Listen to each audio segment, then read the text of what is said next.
this axe, I rule.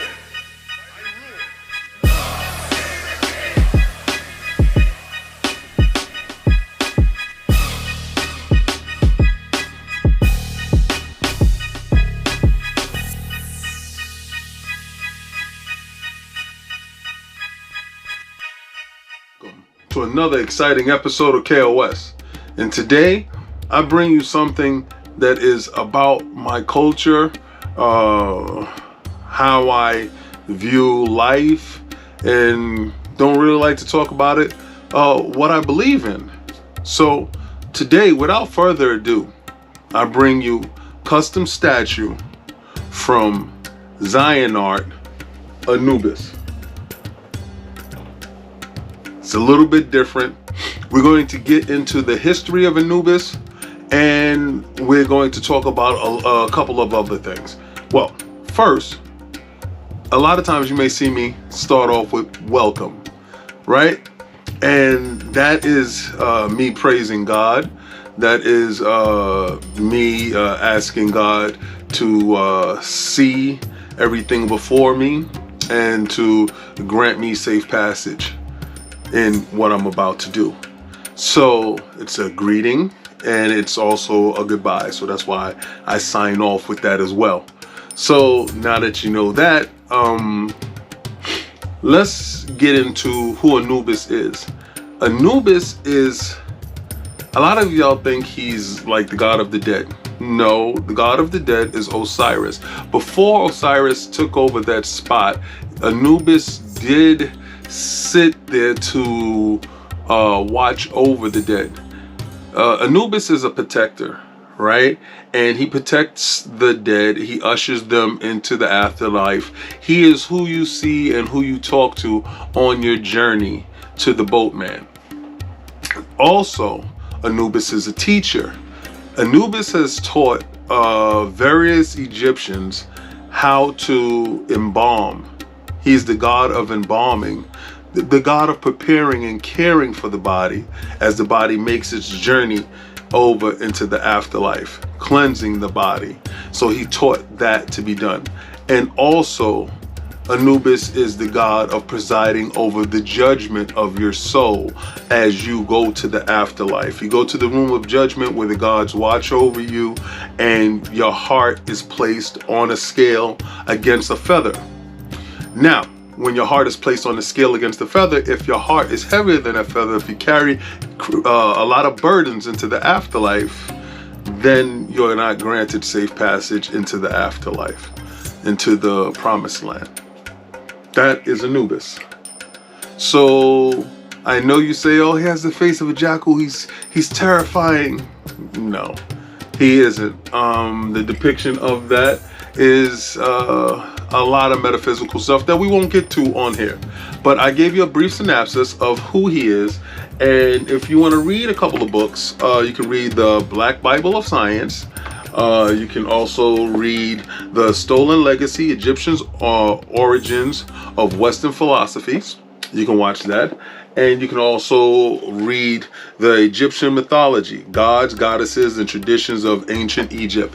That will give you a brief and very, very, very good broad view of Egyptian mythology and the pantheon of the gods, and how the Greeks and stuff like that work within that to do certain things. Well, let's get to the statue. I love Xionart's work, and Xionart work is so fantastic. So he reached out to me when he let me know that he was doing the Gods of Egypt line, and I told him I'm the first guy on board. Make sure that he received my payment for the commission of the statue, and I could not say that it didn't go any better.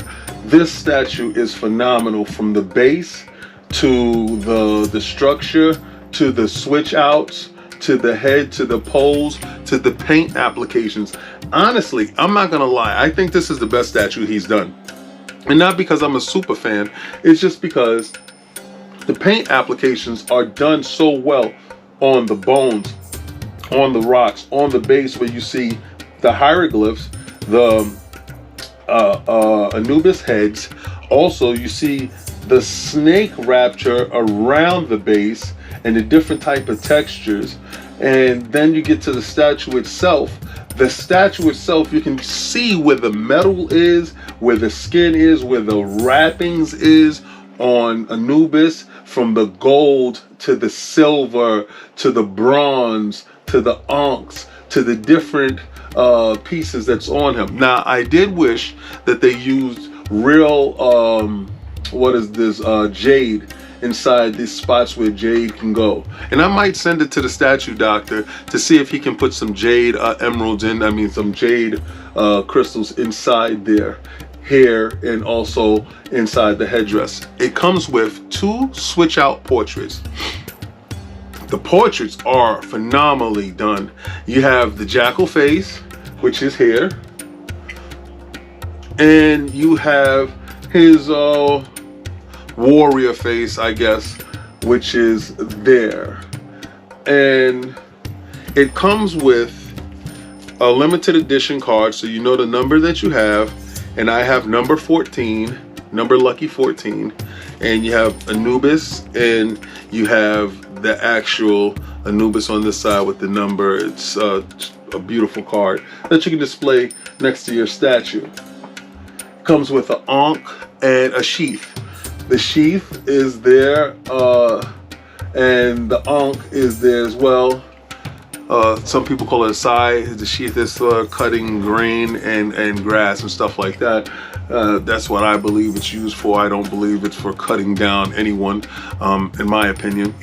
But Anubis has gotten a bad rap over the years, and I don't believe it's necessary. But he is one of the most recognizable gods of Egypt, so I believe that he would definitely be the first in the line of the gods. The next in the line, I believe, is Horus, and hopefully we can get Amun-Ra, the Most High, the god of all gods, above, the statue line. I can definitely place this inside my bedroom, which I'm going to do. Well, this is the part in the video when I'm going to ask you to like, follow, and subscribe, and hit that join button. Hit that join button. You know where that join button is. That join button is right there down at the bottom. You can hit that join button and you can see everything that goes on in the realm. You can see lordsofgaming.net, where we have a ton of opinion writers. You can also see The Last Word with Lord Cognito and Ibantis. You can see all other episodes of KOS, and you can just check out what we do in the realm when we go to these trade shows like PAX, like E3, and some videos that we have up there that you didn't get a chance to see. So please follow us, please share, please get that out to everyone else. And also do me a favor, check out Darth Castle X Fridays at 9 p.m. and also catch me on Iron Lord's podcast Sundays at 1 p.m. where we're giving you that pure gaming news. So check it out. See you later. And that was a nod to my man Lemon. Oh man, 108 Dragons, he is the best. If you don't know 108 Dragons, go to his channel, subscribe. He has big things coming, and you can check it out. Well, next week, I'm going to bring you something super red hot and atomic. Stay collecting.